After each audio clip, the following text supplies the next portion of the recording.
Hello friends, स्वागत है विषय अकेडमी पर। मैं हूं विनय और HTML लैंग्वेज के हेड सेक्शन का आखिरी टैग मैं आपको इस वीडियो में बताने जा रहा हूं। और उस टैग का नाम है बेस टैग।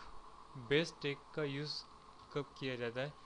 एक्चुअली ये जो बेस टैग होता है इसका यूज़ बहुत कम किया जाता है, लेकिन जब भी किया जाता है तो आपके वेब पेज के लिए एक डिफ़ॉल्ट एड्रेस, एक डिफ़ॉल्ट पाथ सेट करने के लिए किया जाता है।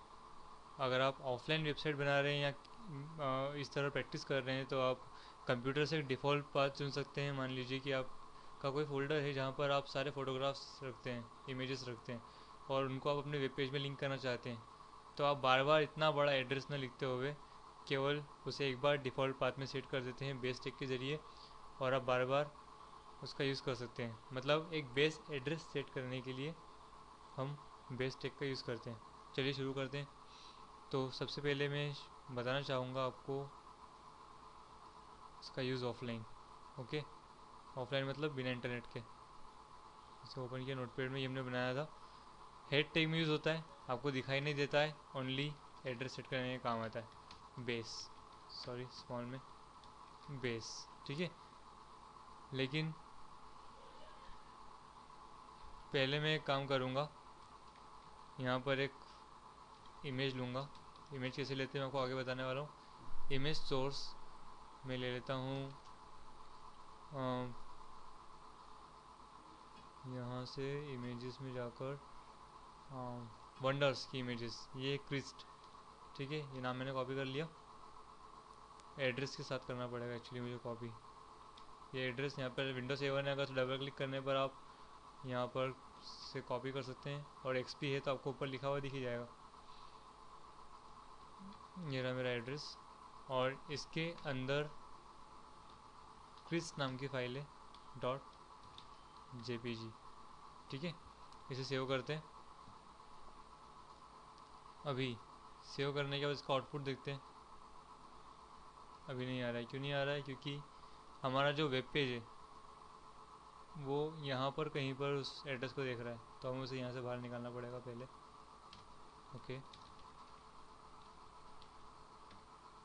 ठीक है, ये देखिए आ गई।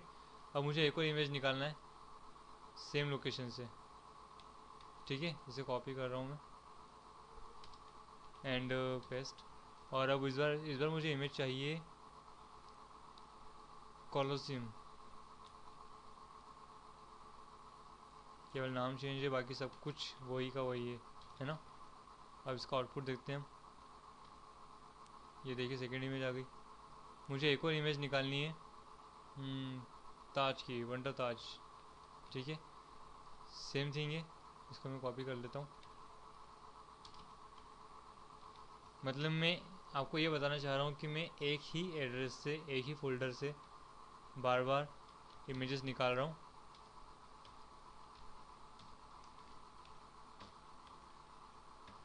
ये देखिए, ठीक है। ये मेरे वेब पेज में इमेजेस आ रही हैं। तो मुझे बार बार इतना बड़ा एड्रेस लिखना पड़ रहा है। तो बार बार न लिखने की बजाय अगर मैं इन्हें केवल इतना लिखना चाहूँ कि quiz.jpg, और ये केवल नाम से इन्हें बुलाना चाहूँ मैं, तो मुझे क्या करना होगा कि ये जो पूरा एड्रेस है इसे मैं डिफ़ॉल्ट एड्रेस या बेस एड्रेस में सेव कर दूँगा, ठीक है। क्योंकि हमारी जो फोल्डर है उस फोल्डर का जो एड्रेस है, बेस एड्रेस, वो क्या है? ये रहा, ठीक है। ये सभी में सेम है, इसलिए ये बेस एड्रेस है। चेंज है तो केवल फाइल के नाम में। तो इसे अगर मैं कॉपी कर लूँ, Ctrl+C, और बेस में जाकर href मतलब उस एड्रेस को यहाँ पर पेस्ट कर दूँ। और टारगेट का मतलब होता है कि वो फाइल कहाँ खुलनी चाहिए। तो हम इसे सेट करेंगे, इसके बारे में हम आगे बात करेंगे कि टारगेट्स क्या होते हैं, लिंक क्या होती है। ब्लैंक मतलब इसी पेज में। तो अब क्या होगा? अब अगर मैं इसे हटा दूँ, ये हटा दिया, ये हटा दिया एंड ये हटा दिया, और सेव कर देता हूँ, तो वहाँ पूरा एड्रेस न लिखते हुए भी मुझे यहाँ पर वो इमेजेस दिखाई दे रही हैं। शायद थोड़ा कन्फ्यूज़न हो आपको। अगर मैं काम करता हूँ इस एड्रेस को हटा देता हूँ, ठीक है, और अब सेव कर देता हूँ। यहाँ कोई एड्रेस नहीं है। अब देखिए तीनों इमेज एरर। ठीक है, इस निशान का मतलब होता है कि एड्रेस जो है वो ब्रोकन है, एड्रेस एरर है। तो अब अगर मैं फिर से बेस एड्रेस डाल देता हूँ, सॉरी, अगर मैं इसे फिर से बेस एड्रेस से दे देता हूँ कि आपको डी में जाकर इमेजेस में वंडर्स नाम के फोल्डर में आपको ये फाइल निकालनी है, तो ये फिर से मुझे फाइल ला देगा। ये था ऑफलाइन। अब मैं आपको ऑनलाइन बताता हूँ, ऑनलाइन अगर ये करना हो तो कैसे करेंगे। मैं एक छोटी वेबसाइट ढूंढता हूँ पहले। मेरे कॉलेज की ले लेता हूँ।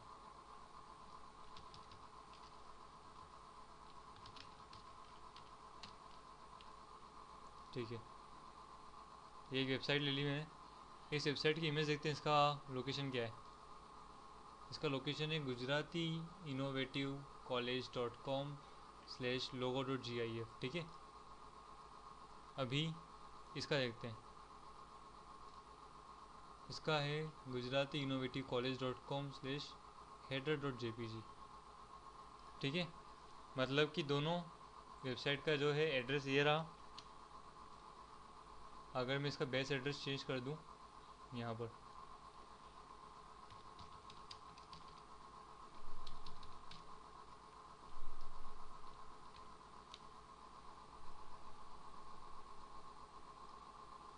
तो क्या होगा।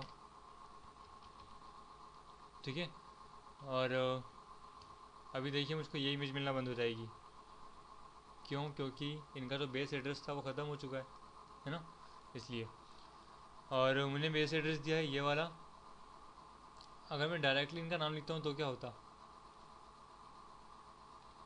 logo.gif। इस एड्रेस को अगर मैं हटा दूँ और यहाँ डायरेक्टली लिख दूँ, अगर मैं logo.gif, सेव, रिफ्रेश, तब भी नहीं आ रहा है। अगर मैं पूरा एड्रेस लिख दूँ इसका, मतलब ये वाला पूरा एड्रेस,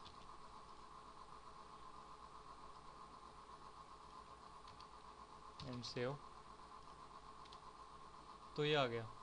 ठीक है, अब अगर मुझे दूसरी इमेज चाहिए, ये वाली कॉलेज बिल्डिंग हेडर, इसका कॉपी किया मैंने लोकेशन एंड यहाँ पर पेस्ट कर दिया। दो इमेज से हम वर्क कर रहे हैं, ये वाली को मैं हटा देता हूँ। ठीक है, सेव, ये देखिए दोनों इमेज आ गई। इन दोनों इमेज में सेम क्या है, HTTP से लेकर ये जो फॉरवर्ड स्लैश है यहाँ तक सब कुछ कॉमन है ना। तो मैं काम करता हूँ कि इतने इतने एड्रेस को बेस एड्रेस बना देता हूँ। कैसे? केवल बेस टैग लगाकर लिंक में उसका नाम लिख दूंगा उस जगह का, मतलब उस एड्रेस का, और यहाँ से डिलीट कर दूंगा। ठीक है, अभी मुझे दोनों इमेजेस मिलेंगी।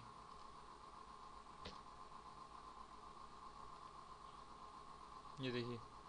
ठीक है, अगर मैं यहाँ पर कुछ भी गलत कर देता हूँ बेस एड्रेस में, तो मुझको दोनों इमेज मिलना बंद हो जाएगी।